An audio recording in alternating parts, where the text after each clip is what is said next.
যে কোনো দুর্ঘটনায় মর্মান্তিক, কিন্তু কোনো বিশ্বনেতার বিমান বা হেলিকপ্টার দুর্ঘটনায় মৃত্যু সংশ্লিষ্ট দেশ তো বটেই, সারা বিশ্বে আলোড়ন তোলে।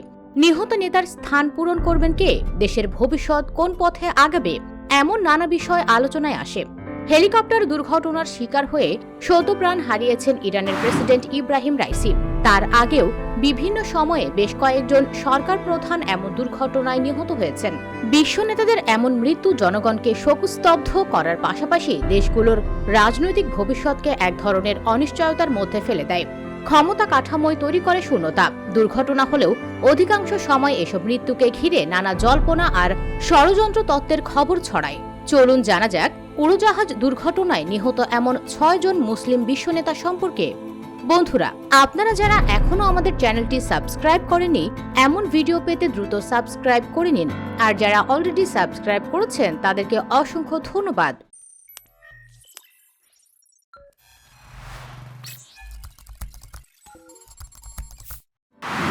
ইব্রাহিম রাইসি ১৪ ডিসেম্বর ১৯৬০ সালে জন্মগ্রহণ করেন। ২০২১ সালের নির্বাচনে জয়ী হয়ে ইরানের ৮ম প্রেসিডেন্ট হিসেবে ক্ষমতায় বসেছিলেন ইব্রাহিম রাইসি।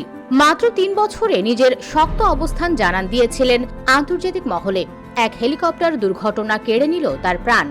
২০ মে ২০২৪ রাইসি এক বাঁধ উদ্বোধন করতে আজারবাইজান সীমান্তবর্তী এলাকায় গিয়েছিলেন।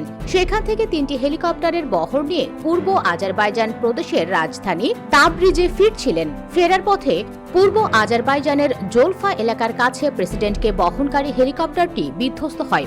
এতে হেলিকপ্টারে থাকা প্রেসিডেন্ট ইব্রাহিম রাইসি ও প্রধানমন্ত্রী হোসেইন আমির আবদুল্লাহিয়ান সহ সকল আরোহী অর্থাৎ ৯ জন নিহত হন। এখন পর্যন্ত দুর্ঘটনার প্রকৃত কারণ জানা যায়নি। ইব্রাহিম নাসির ১৯২৬ সালের ২ সেপ্টেম্বর মালদ্বীপের ফুভা হোমলায় জন্মগ্রহণ করেন। ইব্রাহিম নাসির ১১ নভেম্বর ১৯৬৮ সালে স্বাধীন প্রজাতন্ত্র মালদ্বীপের দ্বিতীয় রাষ্ট্রপতি হিসেবে শপথ নেন। ২০০৮ সালে রাষ্ট্রপতি নাসির হেলিকপ্টার দুর্ঘটনায় নিহত হন।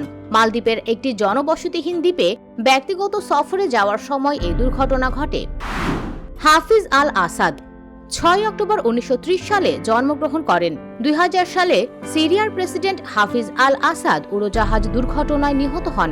দেশটির দামেস্কের কাছে দুর্ঘটনার শিকার হন তিনি। এই ঘটনার কারণ নিয়েও বিতর্ক রয়েছে।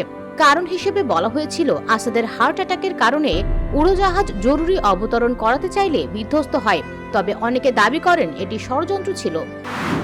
জেনারেল জিয়াউল হক ১৯৮৮ সালে পাকিস্তানের ৬ষ্ঠ প্রেসিডেন্ট জিয়াউল হক উড়োজাহাজ দুর্ঘটনায় নিহত হন। দেশটির বাহাওয়ালপুরের কাছে ওই দুর্ঘটনা ঘটে।